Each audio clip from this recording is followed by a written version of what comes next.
আসসালামু আলাইকুম ভাই বোন বন্ধুরা, সবাই কেমন আছেন? মাংস আমরা সবাই ঝাল করে রান্না করি, তো আমি আজকে মাংসটা রান্না করব সাদা করে, অনেকটা কুরমার মতো।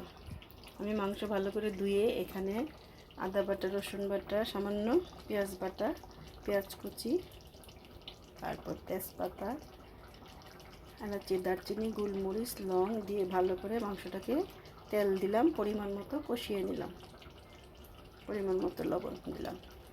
কষানোর পর আমি টক দইটা দেব। টক দইটা দেওয়ার পর সামান্য একটু চিনি দেব। ভালো করে কষানোর পর আমি প্রথমে এর মধ্যে শুকনো লাল মরিচ দিয়েছি। এখানে আমি গুঁড়ো মরিচ দিব না, শুকনো লাল মরিচ দিব।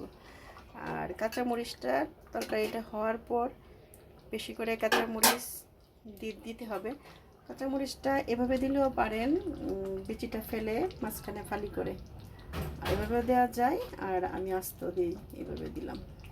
ফালি করে দিলে আপনারা একটু পরিমাণে বেশি দিতে পারবেন, সবজির মতো দেওয়া যায় কাঁচামরিচটা, তখন এই মাংসটা এইভাবে রান্না করি। আমি আজকে আর বিচি ফেললাম না, আস্তেই দিয়ে দিলাম।